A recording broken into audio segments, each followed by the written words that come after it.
Okay, good evening, everyone, and welcome. I'm Beth Hendricks. I'm the Executive Director of the League of Women Voters of Colorado, and I'm pleased you've all made the time in your busy schedules to take part in tonight's presentation. For almost 104 years now, the League has been offering nonpartisan voter education to support and strengthen a U.S. democracy where every person has the desire, the right, the knowledge, and the confidence to participate. So, a little bit of League history before we get started. I hope you all know that after World War II, at the request of President Franklin Roosevelt, the League carried out a nationwide public support campaign to establish the United Nations and to assure U.S. participation. Following the campaign, President Harry Truman invited the League to serve as a consultant to the U.S. delegation at the United Nations Charter Conference. The League is one of the first organizations officially recognized by the UN as a non-governmental organization, and we still maintain official observer status today. So now I'm honored to introduce our three distinguished elected officials. But before I do, I would like to say that tonight's presentation is a presentation of LWVCO's Climate Emergency Task Force. This task force is maintained by a dedicated group of volunteers working to ease or reduce or eliminate the climate emergency here in Colorado, in the United States, and worldwide. The LWVCO has 9 such task forces. These task forces are open to the general public, and all meetings are displayed on the LWVCO web calendar. I encourage you all to take part. And now, Cathy Kipp has served in the Colorado House since January of 2019. She currently serves as the state representative for House District 52, which covers much of both South and East Fort Collins.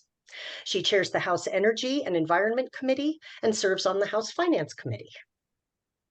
Also with us tonight is Representative Elizabeth Velasco, who serves the 57th District and is the first Mexican-born state representative in Colorado, the first Latina legislator from the Western Slope, and the first openly LGBTQ legislator in Western Colorado. She chairs the Wildfire Matters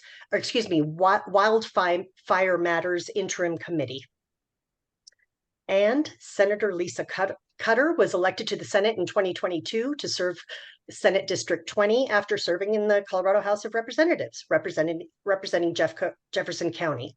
She currently serves as a member of the Transportation and Energy Committee, as well as the Health and Human Services Committee, and is a co-founder and co-chair of the Colorado Democratic Women's Caucus. Honorable electeds, thank you for being here. I believe you all received a general list of questions from which you might begin your comments. You all have quite a bit of time, and we're eager to hear what you have to say. To our attendees, if you'll please hold questions till the end and use the hand raise icon in the reactions tab. We will handle your questions towards the end. Who would like to begin? Shall we start with Senator Cutter?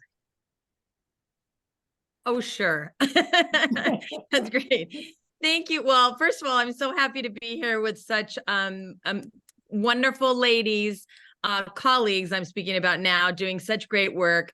I had the privilege of serving as the vice chair with Representative Velasco this summer, and we've worked closely on some wildfire policy, and I do and have done for the last few years lots of good environmental work with my friend Cathy Kipp, Representative Kipp. So it's just an honor to be able to be here with them and with all of you. I just love the League of Women Voters, and I'm not just saying that because I'm talking to you all. I really appreciate all the things you do, and Yeah, I love your advocacy, and it really matters to me when the league is supportive of some of my legislation. So thank you, and thank you for this opportunity. So there was that about 5 minutes. Can I?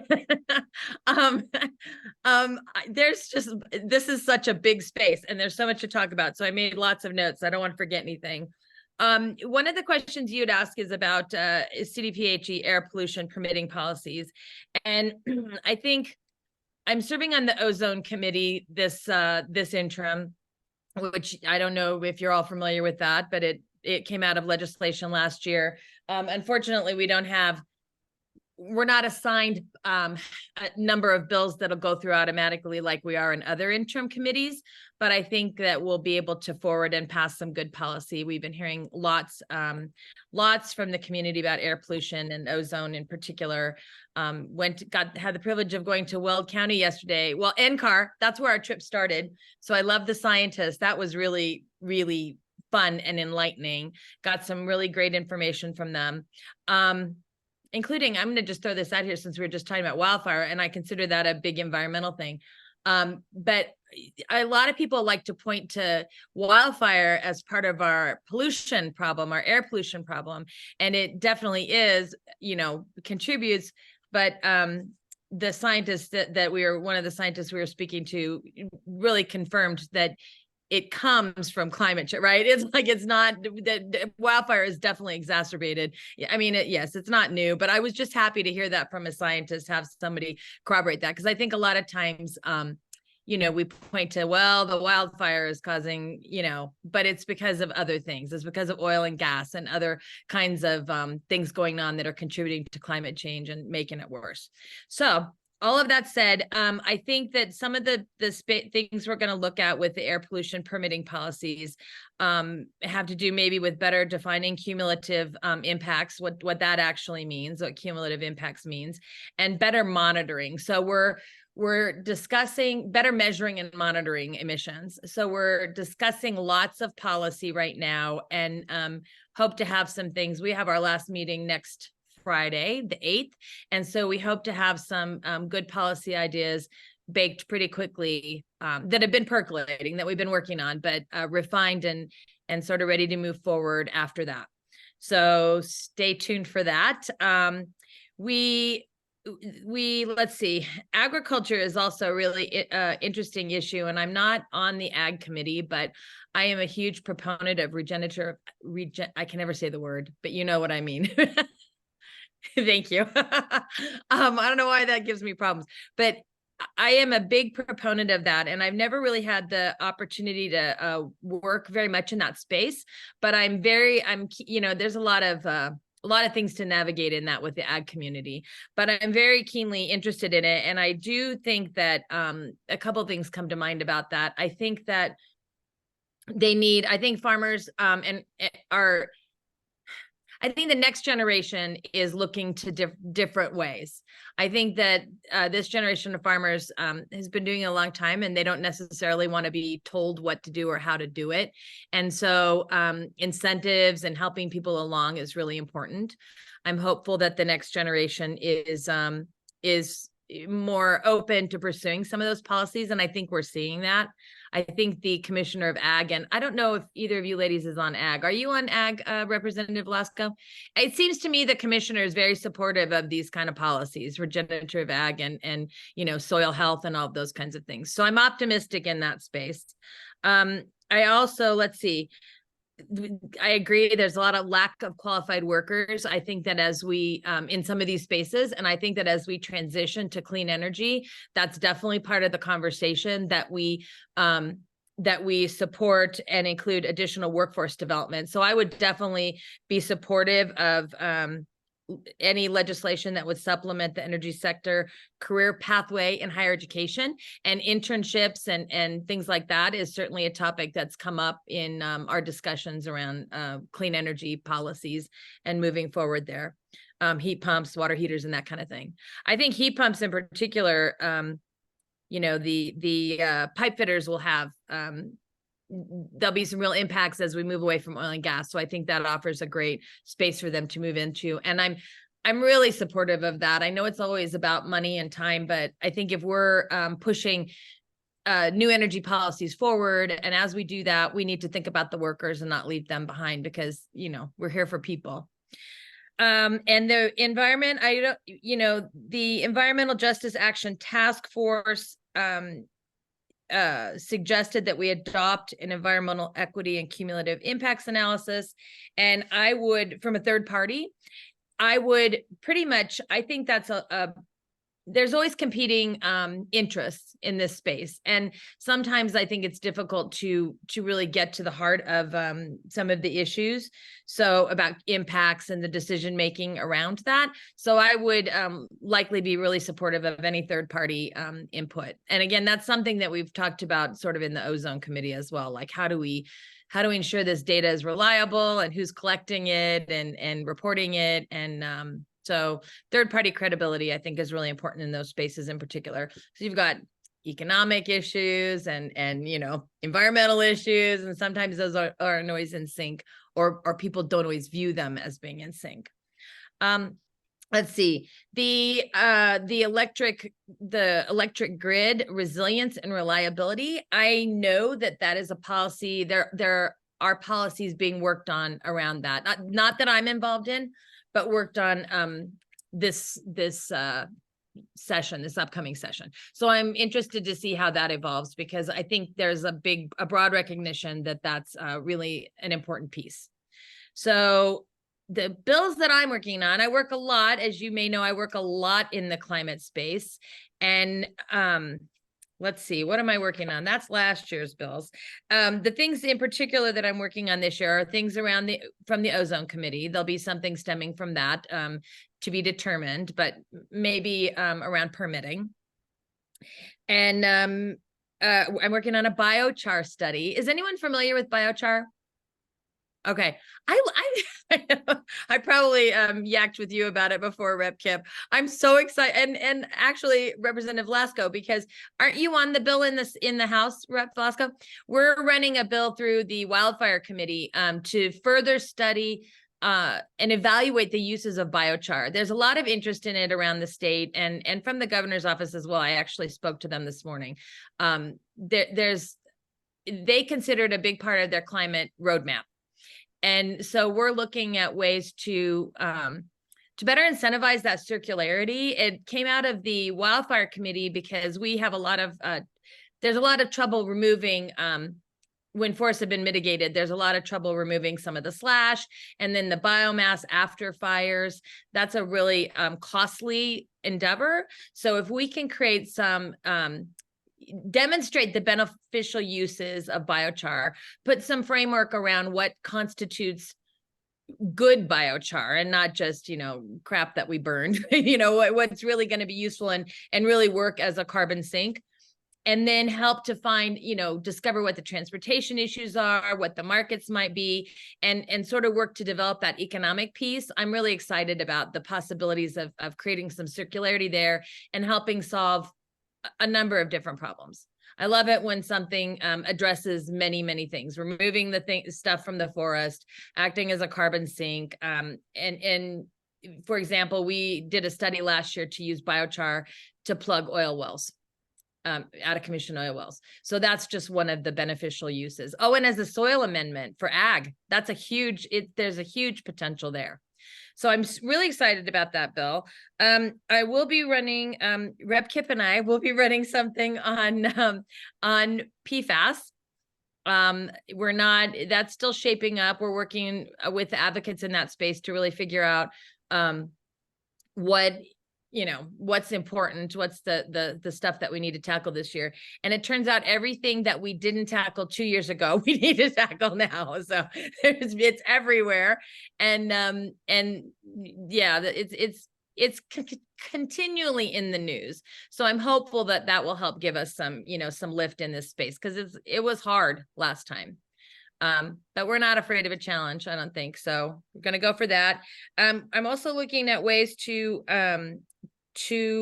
prevent pyrolysis. Do you all know pyrolysis, burning plastic for fuel, or to turn back into plastic? Not not a great thing for environmentally, and the plastic industry and the chemical industry is kind of packaging this as a great solution, but we don't want to incentivize more plastic. And I'm pretty sure you all know where plastic comes from. We don't want to incentivize more plastic development from the oil and gas industry, fossil fuels, and also just the actual burning of it releases toxins. So there's a lot of bad implications around that. And so we're trying to before it becomes a problem in Colorado, we're trying to look at ways to put some guardrails around that and prevent that kind of thing from from spreading. A lot of businesses popping up. There are some considerations about, it is kind of tricky because we want to make sure that new technologies, emerging technologies, I think NREL might be working on something in this space. And so we don't want to prevent, good technologies from emerging from it, but we want to prevent the bad stuff. So there's that. And then let's see. I'm going to be the the Senate sponsor, but my colleague, Rep Hamrick, is working on something to do with us eliminating all the plastic when you come, and the sauces and stuff, when you go take out food. How many of you forget to tell them constantly that you don't want plastic silverware and you don't want, I can't believe how aware I am and how important this is to me, and constantly forget to tell them. And I'm like, more soy sauce and more plastic silverware. So we're working on a bill. I need to check in with her on the status of that, but I know she's been doing a lot of stakeholding, and we're working on trying to make it that restaurants have to ask. They have to ask you if you want it, which I think seems reasonable and could divert. Bill's been worked on a few times. And so hopefully it'll there's a history, but hopefully we'll be able to pass it this time. And I know she's working hard, starting it in the House to do that.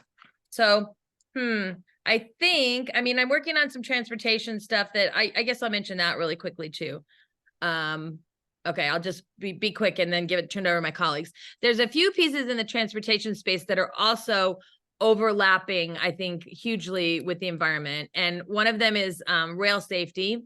My interest in that, we're working on a really, really tight rail safety bill to prevent companies from transporting hazardous materials and toxic materials through our state without having to really, really cross all the T's and dot all the I's and really have some, have some guardrails around it. And that came out of a lot of my interest in that came out of the proposed Uinta Basin project, which still could happen. They could ask for them. It was squashed, but they could ask for another environmental impact study and bring it back for consideration. So, and I know Rep Velasco has a huge interest in that as well, living in the mountains and right where it, right where these trains would pass through. So our watersheds are at risk, our forests are at risk, we've asked for things like train the first responders in these areas. These rail companies would have to train them in hazardous waste mitigation and fire mitigation and the things that come along with the risks associated with this. So, and then the other one is just encouraging actually tacking a small fee onto vehicles based on when they register, based on their weight, because weight is actually a huge predictor of, it's correlated with fatal pedestrian and vulnerable road user accidents. So, and then we would grant this money out to cities and counties and whatever to shore up their infrastructure for vulnerable road users, wider lanes, better crossing information. There's a number of proven things that can really help. And there's been a number of pedestrian deaths recently. So in the last several months, they've gone up dramatically. So I just always feels like a lot. That's a lot. So I will let one of my other colleagues take it, and I'll look forward to hearing your questions when we're all done. Thanks so much. Appreciate it. And the league will continue to fight tooth and nail against Uinta Basin. So let's stick with alphabetical order and go to Representative Kipp. Great. Thank you so much for having us today. We really appreciate it. I am a member of the League of Women Voters and very happy to be here with you all today. So I am, as Beth stated, the chair of the Energy Environment Committee in the House. Actually, Senator Cutter and I started both in 2019 in the legislature at the same time. She was in the House then with me, and she is newly in the Senate. So, the nice thing about her being in the Senate now is that we have the opportunity to be on some bills together, because often we're looking for, a Democrat from the House and a Democrat from the Senate. So now we got to do these things together, which is great. So I know Lisa already covered a lot of ground, but I will try and maybe fill in a little bit here and there. So yeah, the air pollution and ozone is a huge issue. I was sad that I didn't get to serve on that committee this year, but I know that the committee's been learning a lot of good things and is looking to bring forward some interesting legislation. I will tell you that, we think we live here in this beautiful state of Colorado, which it is, right? But we don't often think, a lot of us, about the air quality. So in Denver, you guys are in the top 10 of worst air quality in the entire nation, according to the American Lung Association. Up here in Larimer County, Fort Collins, where I live, we are 17th, or no, we slipped to 18th. So that's good that we slipped, except did somebody get worse or did we get better? It's hard to say.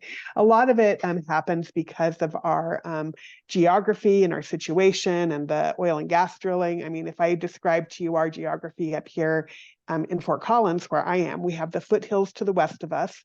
We have Weld County with a lot of oil and gas drilling to the east of us. Up in the north, we have a coal plant, which has been tamping down on the coal usage. They've actually tamped down quite a bit, and that's going to continue. We have I-25, which runs, along the border of my district, with a lot of, pollution from there. And so what we get is this sort of mix of things coming together. And from Weld County, even though it's to our east, when the wind comes and pushes it back to the west sometimes, and it just, because of the foothills, it gets stopped there, and then it just hangs over us. So it's not a good, some of it's geography, some of it's, stuff coming from other places. Some people will say, well, most of it's coming from China or wherever. Yeah, there is air pollution coming from China and from other places in the world and our country, but we need to do what we can to deal with the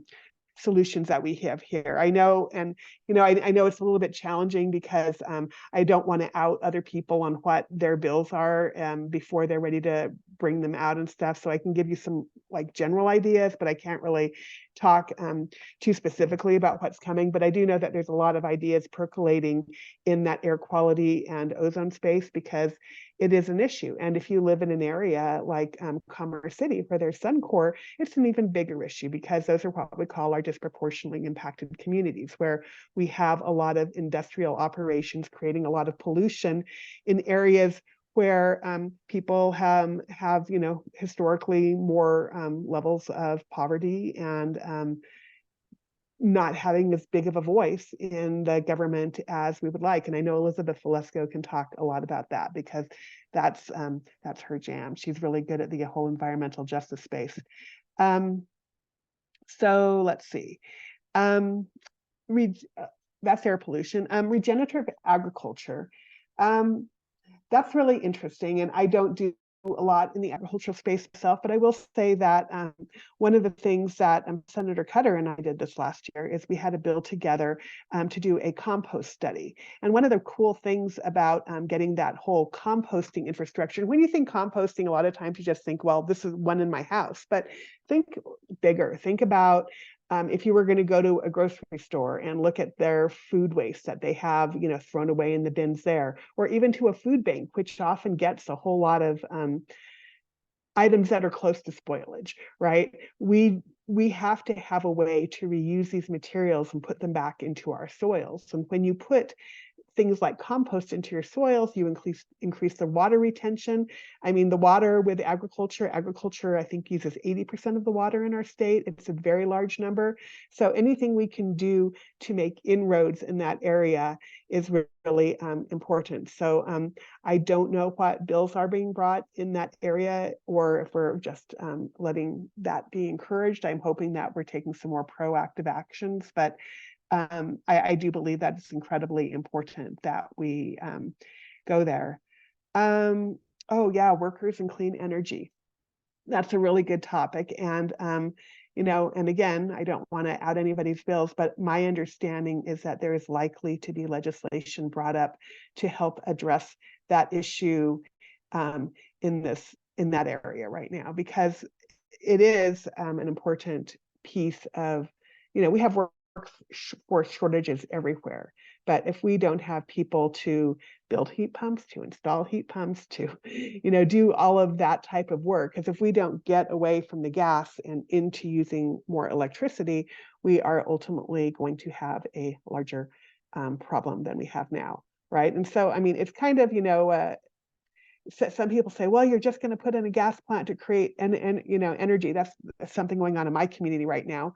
But really, what we need to do is get more people using electricity and less fossil fuels in order to help make that transition. Because once you make that transition, everybody overnight is not going to go from like having, a stove run by natural gas to a stove run by electricity. These things take a while, and I know there are bills in the works to help work on some of these types of issues as well. And I do have a bill in that space, and we're again still working on it. I will just tell you, just to give you an idea of our legislative timeline, it might be useful. Yeah, the session starts on January 10th this year, I think, but our bill deadlines start tomorrow, frankly. I've already turned in the titles of my top 5 bills because, yeah, Lisa's like, oh my gosh, I need to turn those in. Because if you don't lose your bills, you are potentially going to not get those 5 bill titles. Every legislator gets 5 bills. You need to get those turned in a reasonable time frame. And because we have to get them drafted and written. And, so honestly, what I do as a legislator is I try and start working on my bills right after the previous session ends, because that's the only way we make this work. If everybody in the legislature were new and our poor bill drafters only had, 2 months to draft all of our bills, or a month and a half, yeah, there would be a lot fewer people working in our Office of Legislative Legal Services and our legislative council staff, because it's a really, really huge undertaking to do all this work. You not only have to draft bills, but so I have most of my drafts in right now, but then you have to have stakeholder meetings. Our work is to meet with all of the stakeholders, not just once, but multiple times, to make sure that we are engaging people and getting to the right solutions, because you don't want us putting things into statute that ultimately aren't going to work. So that was a little rabbit trail on the whole legislative process. But we are hot and heavy, and we did have the whole over the weekend before Thanksgiving, Friday, Saturday, Sunday, Monday, we had a special session, which you might have heard about. So that added to everybody's workload and to everybody's to all the bill drafters' workload, to legislators, and sort of that sort of has pushed us out another couple of weeks. Not that we get an extra couple of weeks, so everybody's just working really, really hard trying to catch up on everything that we should have been doing, to prepare for that session and after that session or during that session. A little bit more. I'm going to let Elizabeth Velasco talk a lot about the Environmental Justice Task Force recommendations. What I will just say on that topic is, so I served on the school board for 7 years before joining the legislature. And one of the things I thought was really important when I served on that school board is if we are going to give a group a mandate to go out and come up with recommendations and put a lot of their hard work and time, et cetera, into those recommendations, we better be willing to seriously consider those recommendations. And if we don't follow those recommendations, we should have a really good reason to do so. So I'm just going to leave it at that and let Elizabeth tackle the rest. On progress on grid resiliency, and I know you were talking about the roadmap actually. So the Colorado Energy Office, I think along with CDPHE, has actually been working on Roadmap 2.0. So when Lisa and I started in the legislature in 2019, we came up with climate goals in the Energy Office, and I believe CDPHE along with them came along and worked on developing the first roadmap on how we achieve our climate goals. Well, that was important. And now it's, how many years later? We've been in the legislature for 5 years now, Lisa, can you believe it? That it is time to redo that roadmap. And so we are going out and, or they are going out and they're talking to stakeholders and they're listening to people. And so if you haven't given your input into that yet, I'd highly recommend you get involved and give your input. I know that my understanding is they're supposed to have a roadmap ready early in 2024. One of the things I like to do in my committee is to bring our agencies in to do presentations for us. So I think a presentation on, so what's roadmap 2.0 looking like right now? Where are you in meeting your goals? Because there's a lot of concern among a lot of people, a lot of environmental groups that we are not meeting our climate goals. So I think those are good questions for us to continuously be bringing people in and asking them. I will mention, let's see, oh my gosh, Lisa mentioned so much. I'm not on the wildfire mitigation or wildfire matters committee, so I will let Lisa and Elizabeth deal with that. Rail safety, yes, I think we all agree it's hugely important. I don't know anybody in our caucus who has been in favor of the interrail railroad, so I can appreciate you're all fighting for it in addition to our federal colleagues in their elected positions. Lisa and I both have a passion for doing things with PFAS and pesticides. So I know we are looking at bills in those areas. And then plastics, Lisa is like a champ. She is the person who came into the legislature with her zero waste policies and has really made a lot happen. And she made it so that, for instance, the year we passed the plastics legislation and the preemption, which was, by the way, her bill, it was also saying that local cities and local jurisdictions could have stricter laws than the state did.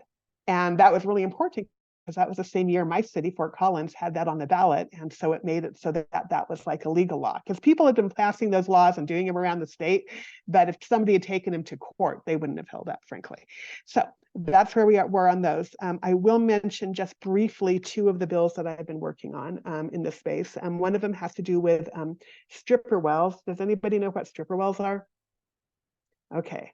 So stripper wells are low producing oil and gas wells in Colorado.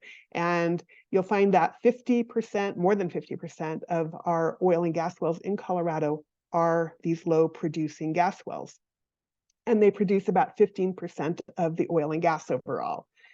However, did you know that all of these stripper wells don't have to pay severance tax? They don't have to pay the state severance tax. And that's an issue because we need people to pay their share when they take the products out of the ground and when they cause the pollution and damage to our environment that these products do. So that is a bill that I am working on this year and I think is very important. And I sort of learned about this my first year in the legislature. I'm like, what?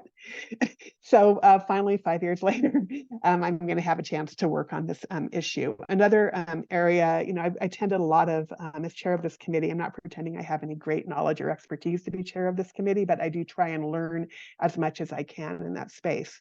And one of the things that I did a lot this summer is I attended a lot of meetings and conferences and trainings, things like that, to make sure that, well, where do we go from here? Because Colorado has put a lot of legislation into place. And as legislators, we're like, let's keep moving. We don't really want to stop and let things settle. And maybe we should sometimes, but we don't.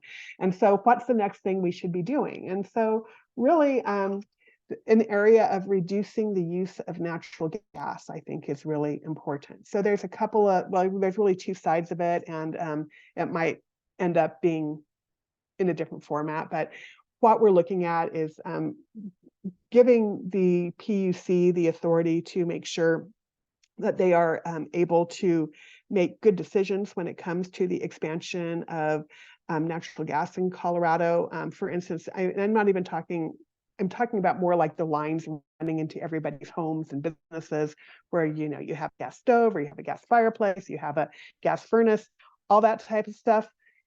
At some point, we need to figure out how to start phasing that out, or we're just going to have a lot of people who have those products, and we're going to have to keep having natural gas so that people don't have to give those things up. But my understanding also is that, like, a company such as Xcel is going to spend $500 million a year over the next 5 years on the natural gas infrastructure.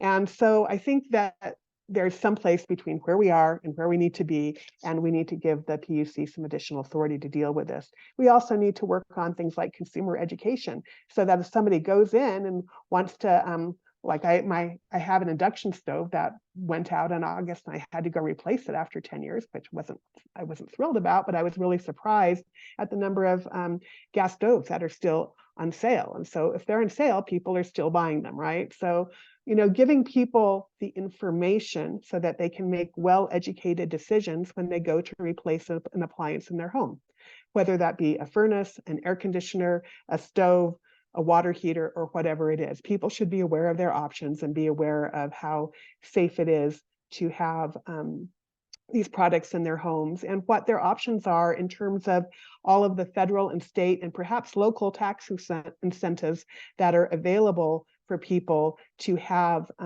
these electric options on their appliances. And I think I should just stop there, because I think I've been talking long enough, and let Rep. Velasco talk, and we can take your questions after that. But thank you for your time and attention. I really appreciate you having us here today. Thank you, Representative Kipp. Representative Velasco, are you ready? Thank you so much. Yes.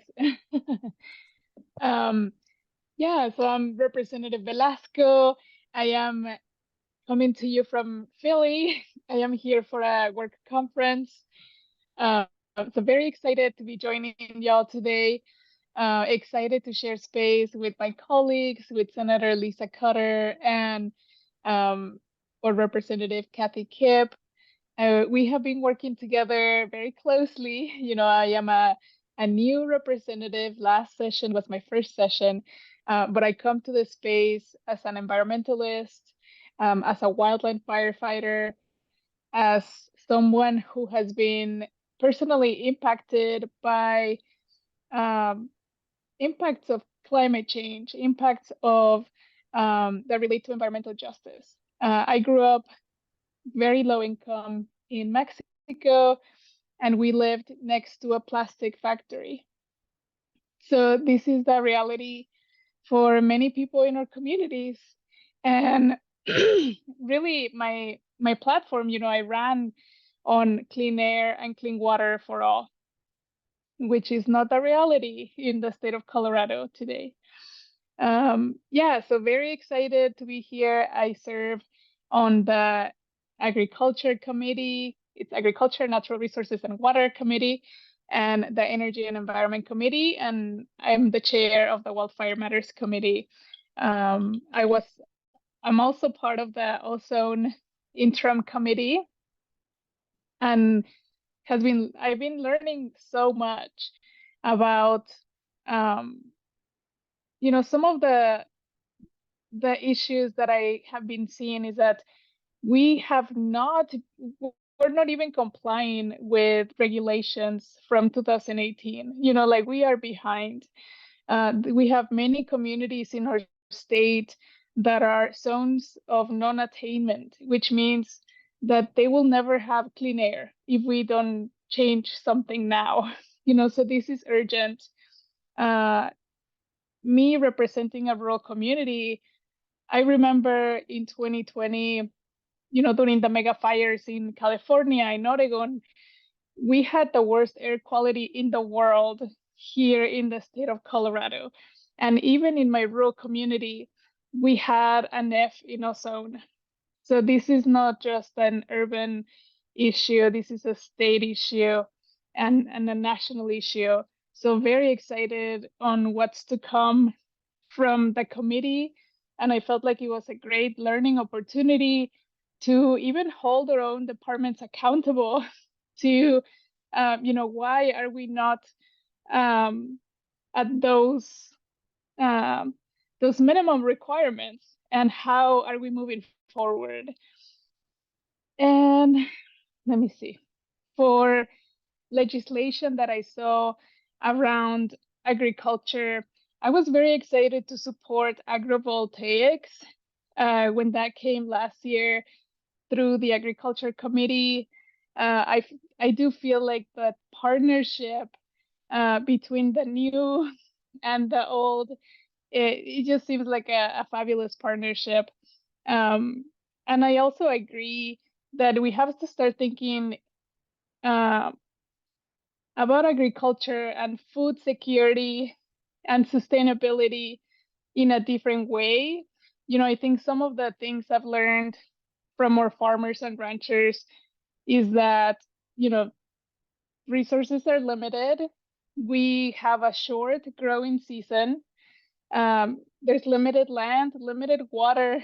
We were on drought for many years. We are now looking into a lot of legislation around water conservation, around protecting the Colorado River, protecting our high altitude lakes and reservoirs. So very excited on all things water that are coming down this year, and definitely look forward to those conversations around sustainability in the agriculture space. And in my community, I think that farmers and ranchers really see the impacts of climate change in their daily lives. When they see that the temperatures are hotter or colder. I remember a year when the peaches in Palisade froze. So we see these extreme changes that are really affecting our food and our food production. For the recommendations from the Environmental Justice Task Force, I was very excited that the governor gave support to start implementing some of their recommendations. And I think that this third-party analysis is going to be key to making sure that, as we see the new and emerging technologies, as we are revising and holding oil and gas accountable, that, we really look at the footprint of the project and I feel like we really did that this year in the Energy and Environment Committee. I was able to add many amendments to the bills with the support of our chair, Cathy Kipp, and the support of other members in the committee around making sure, that we're not burdening communities, that we are actually investing in green technology, that we're not investing in greenwashing or fake green technology, and also that we are moving together to the green energy future, that we're not leaving anyone behind, that our low-income communities and working families have access to stable rates and to clean energy, not only people who can afford to have solar panels in their home. Let me see. And for grid resiliency, I definitely that's something that I've been following very closely, especially with the our climate goals, the 2.0 version that is coming. I know that now we have an Office of Climate Resiliency that works directly with the governor's office that is coming up with a roadmap. But I do feel like it's so important to focus also on climate adaptation because our world is on fire. Climate change is here. So for me, grid resiliency means that we can keep the lights on when there's an emergency.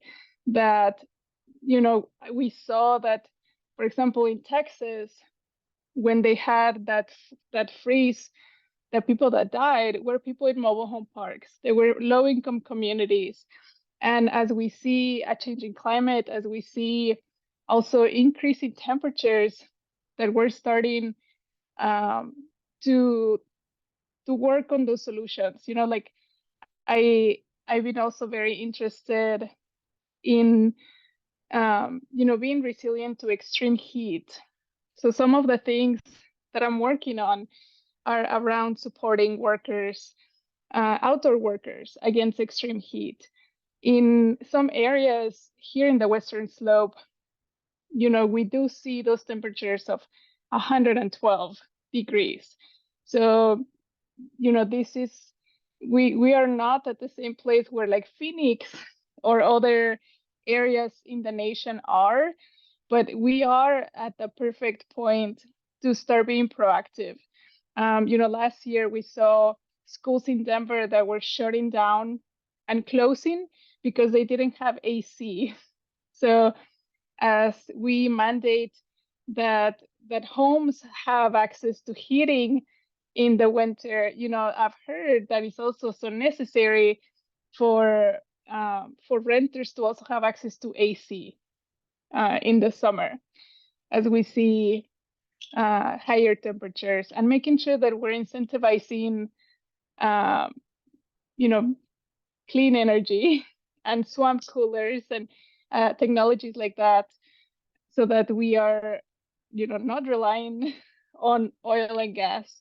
And I do see that as a dying industry, and definitely agree that, there needs to be a just transition, support workers, make sure that there's opportunities for good paying jobs for them. And, my community here in Garfield County, we are one of the ones with the most oil and gas activity. And we are the second county with the most spills in the state, behind Weld County. So I'm working on a bill around alerting, so that people know, what are the symptoms if you are inhaling these toxic fumes, because people sometimes think, oh, it's a cold, or this headache is because of allergies, when it might be coming from the spills. So definitely, very excited for next session, excited to continue to support progressive legislation that helps us address climate change. And also, thank you so much for the invitation, and look forward to your questions. Thank you, Representative Velasco. Okay, now's the time for questions. We do have a couple in the chat. Shirley, I believe that Jeanette addressed your question. We have one. Is there anything more we can do to hold Suncor accountable for their infractions and get them to have less impact on the environment? Well, I think as legislators, we have an oversight responsibility for various departments. I know the air quality and water quality part of Colorado Department of Public Health and Environment falls under the domain of my committee. And I know we are certainly interested as legislators in continuing to push them to meet the law, but they also need resources to meet the law. So we need to make sure that we do both of those things, and certainly let them know where we stand. I certainly try and have meetings with these folks who are making the decisions in these areas on a regular basis. And, it's always a challenge, but we just have to keep pushing at it. So I guess that's what I would say. You know what? That's a great, I just want to add to Rep. Kipp, that's a great answer. And, we do have SMART Act hearings, at the beginning of every session. I don't know if y'all know what that is, but we call in the departments. The various committees are able to call in the departments and ask them. I mean, they come and present to us basically, and we can ask them, and we can ask for people to present. We can ask them any question we want to hold them accountable. So really, I mean, I never thought of this particularly, but I know outside advocacy is like hugely important to what we do. And I value it incredibly. And I think all of us do. And so if there were questions, if there were things that you felt that we should raise, I think we'd always be open to hearing suggestions about that, what we could ask, ask these agencies during the SMART Act hearings, and really, you may have thought of something we didn't, or have a different way of looking at it. So please feel free to send those. And if I can just add to that, I know that one of the things my committee did last year in order not to overburden the SMART Act hearing, because that's a lot of people and a more formal environment, but we brought those departments in and to have conversations just with our committee. And I thought those were really interesting and valuable conversations, and I certainly intend to do more of those. So thank you. Sandy Schuster. The report about the air quality being so non-attained in our area was just really awful. And I don't understand how do so many of the wells get approved? Is it just automatic, or the fracking approvals? It feels like it. Who does it? It feels like it. I mean, I'll let my colleagues chime in too, but I've kind of been in that space, mired in that space with the ozone committee. And, we're having a lot of conversations about how do we tighten that up? How do we make, how do we have better oversight of that? How do we make it more difficult for people to get permits? Make sure that they're modeling properly. A lot of this is very expensive, very costly. And so, that's always the terrible answer, but yeah, you're not wrong, and there's probably a dozen different ways to approach that, and we're talking about it now, about how we that's something I'm particularly interested in. And also, when we were in Weld County on this field trip yesterday, they were showing graphs. Oil I don't know if they called it production, or it's like this on the graph from 2010 till now. It's like this, and I'm like, seeing it like that was just shocking to me. I'm like, what are we doing? So it's really, but I want to reiterate this, it's super hard to pass policies again that really are perceived as harmful to oil and gas. It's hard. And so your voices outside the building and you talking to people is really helpful. So once people scream loud enough outside, it does help mitigate the stuff inside. In the process of trying to figure it out, I tried to look up how the commissioners got appointed, and it was really kind of, I guess the governor does it, right? Yeah. So should we putting pressure on the governor to fire those people, or what? Can you do that? So back in 2019, we passed SB 19-181, which was the big oil and gas bill, which did start putting some limitations and guardrails around what the oil and gas industry is doing. And, if you talk to the oil and gas industry, they'll say, yo, you guys are killing us. We've gone too far. Clearly, we haven't gone that far if the rates are like this, right? But we also hear from the environmental community that we haven't gone far enough. So we do know that a lot of things have happened, and we know that the rulemakings that had to happen under the Colorado Oil and Gas Commission were very lengthy. They took a really, really long time, I think longer than any of us had hoped for or anticipated or expected.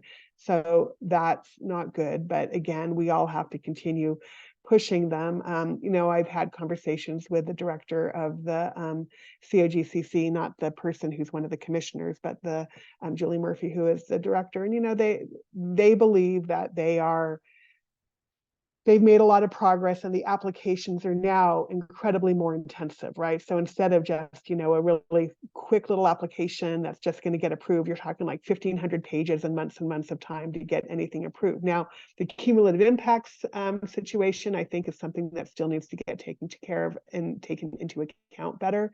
And I know they had a committee that was starting to work on that about this time last year, and I need to look and see exactly where they've ended up. But I think that, the takeaway here is that, yeah, we understand that we need to continue to make progress in this area. There's more we can do. There's all kinds of, methane leaks that come out of a lot of the oil and gas wells. And those methane leaks, methane is more toxic, 86 more times in the first 20 years, potent as a greenhouse gas than carbon dioxide is. So we need to be really careful, cognizant of all of these things that are going on in the oil and gas industry. And it doesn't hurt to make your voice heard, but it also means that we need to be doing things like my stripper well bill this year is trying to, just move the needle, because there's something called orphan wells, if you're familiar with that term. That means everybody's abandoned them. Well, we think that some of these wells that are very low producing wells are just continuing to operate because it's cheaper to continue to operate them at very low levels than it is to plug them. And if they're doing all of this environmental pollution, is that really where we want it to be? Should we be saving them by giving this a tax exemption? So I know that myself and other colleagues are working on bills in this area. And I want to leave room for Representative Velasco to chime in too, if she likes.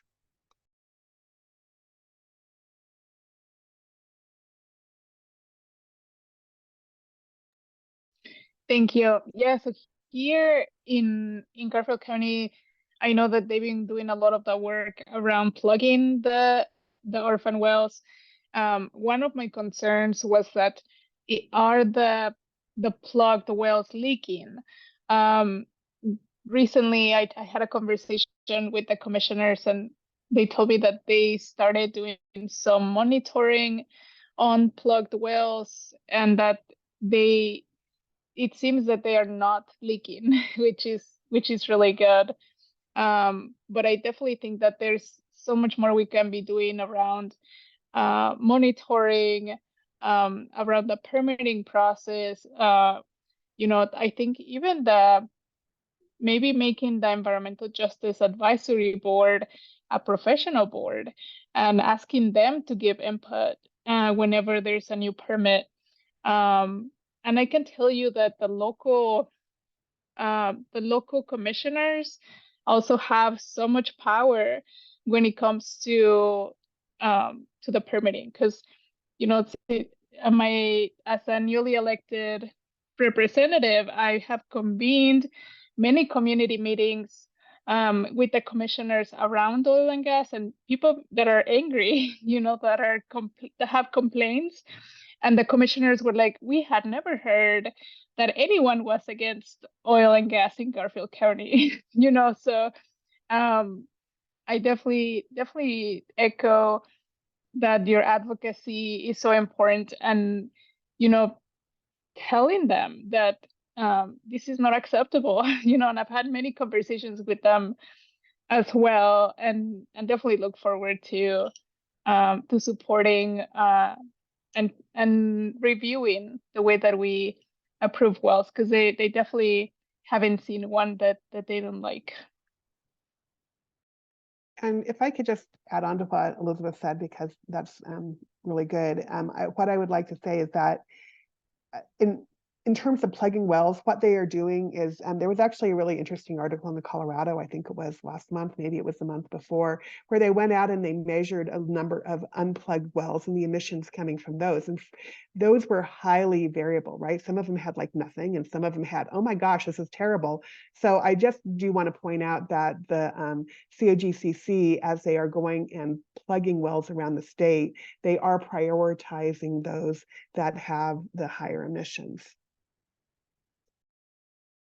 And I shouldn't call it the COGCC. It's now the ECMC because we passed legislation that renamed it, and my apologies.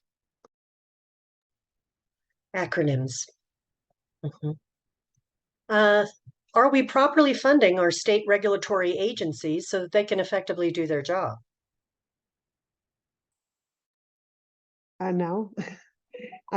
We're trying, we're doing what we can. We do have this little thing in our state constitution called TABOR, which does, it limits what we're able to do with the funding that we have. And we can't, as a legislature, our hands are tied more than most other legislatures, where other legislatures could just say, okay, we're going to issue a severance tax to help pay for this.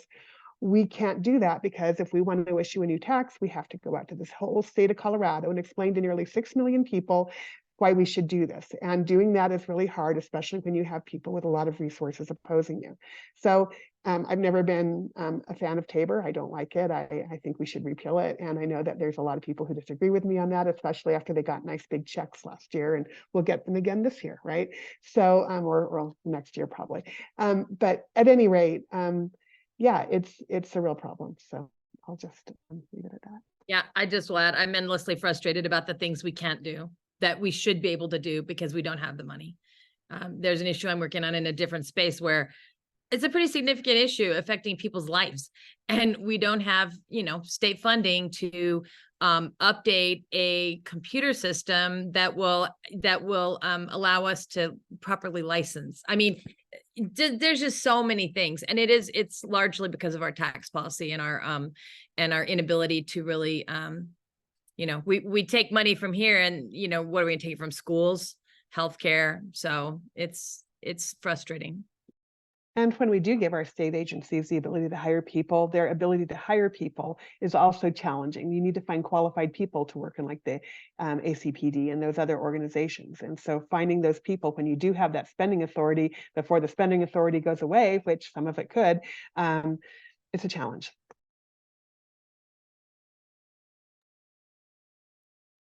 Do we have any other questions for our distinguished elected officials?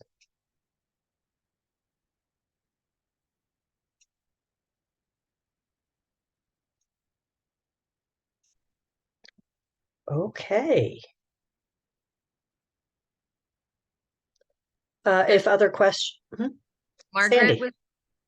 Oh. Sandy, you're muted. Okay, I think I've unmuted. Oh. Just wondering if there are any water bills coming up that we should be aware of in this session. Anybody working on them? I know they will be. I don't know what they all are. And I know the Water Resources and Agriculture Committee, interim committee, did put some out there. Oh, it looks like Jeanette may have an answer for you. The interim water committee came up with 4 bills. Now they incorporated agriculture into their umbrella. But the 4 bills that are Dable approved are authorizing conservation district water management. I want to read that bill more. These just have letters right now. There's one on ag and natural resources public engagement requirement, which is like a no-brainer from my point of view, being in the league, but I guess we still need this. And then prohibit our landscaping practices for water conservation, which is something Cathy had helped with that one before. We've supported this. And then one on studying green infrastructure for water quality management. Those are the immediate ones coming out of the interim committee. Sorry to. Thanks, Jeanette. Sandy. I was just wondering, we have Tabor, and it would be nice if we could make it go away, but that hasn't happened and probably won't. So I'm trying to think about the career pathways in higher education. Is there some way that, I first started hearing about the air quality in Weld County because of CU professors who are having their students go out and monitor. And now they have drones that will monitor. They have satellites that will monitor. Is there some connection there that we can look at that through the schools, through higher ed, that can help with that monitoring piece? I think drones would be fairly, I don't know enough about it, but something like that we could pair with them, government and the schools. Are you talking about air quality monitoring emissions? Yes, I am. I'm sorry. I can take a stab at that just because, again, we were just at NCAR yesterday, and Okay. there is some new technology that's coming along. And I don't know if you guys know how NCAR is funded, but it's supported by universities from all over right. And they do all of their work, all of their coding and everything is open sourced and all their data. So they do all their work for the good of the order, which is sort of amazing. I loved it. I was totally nerding out over there. But really so a couple things. It really brought home to me how incredibly more complicated monitoring and those emissions was. It's just very complicated, and the one scientist was talking about how important it is to get it right, to really be accurate in doing the right policy, crafting the right policy, and enforcing the right policy. So I'm not sure that, I mean, not to say that universities couldn't do that, but it's more complicated, I think, than when we realize. And the other thing is that they are developing, like there's a satellite. There's this really cool satellite. I asked him who was doing it the best, who was doing air quality monitoring, you know, who was a model. And it was, I can't remember, North or South Korea. I guess it would be, yeah. So South Korea. Yeah, of course. So South Korea is doing great. And part of it is because of this satellite system that they have that can, so, you know, air is so, it moves, and it's just very tricky to evaluate. And so the satellite takes a picture like straight down, and it tracks, you know, it's stationary in the sense that it tracks our orbit, and can really provide good data. So I think, so not that we maybe couldn't, and I mean, I think we should look at every single creative thing that we can to get these things done, but there is stuff being developed, and it's just way, way, way complicated to do it right. That really came through to me yesterday. And Lisa, are you talking about that new methane satellite that they're doing? What's that? I don't think it's a methane satellite. It was called, it began with a T. I can't remember. I can kind of picture it. Well, there's this new satellite that there actually should be, I think, coming over the Earth, right, in 2024, that will, instead of being like a narrow focusing to look at existing methane sites, to look at, to do a wider, to look at that more widely, and then be able to say pinpoint sources so that we know where the methane is coming from on a broader scale, especially here in the Northern United States. I actually signed up just the other day as I was catching up on this stuff to start receiving updates from them, because I want to see how that's happening. But yeah, the technology is truly amazing in how it's happening. So Thank you. Shirley, your hand is up and you are muted. Just trying to get the name and number of the bill that Cathy Kipp is presenting. Do you have that yet? So we won't have bill numbers until introduction. I think that bill is, gosh, it's number 2 or 3 on my list, which means that it should be introduced in the first couple of weeks of session and get a number at that time. But Shirley, I think you get my newsletters, and I always put my bills in my newsletters, so you'll be able to track it. Okay, thanks. Thank you. Anyone else have any questions?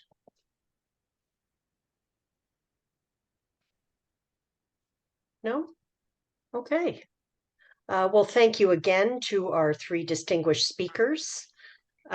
Thank you to the Climate Emergency Task Force for setting this up. Greatly appreciated. You're making the league look good as usual. Thank you. And thank you again to Representatives Kipp and Velasco and Senator Cutter. Thank you very much. Women get things done. I think that's the subtext here. Thank you. Thank you so much for having us. Thank you. Thank you. Always a pleasure. Thank you. Thank you.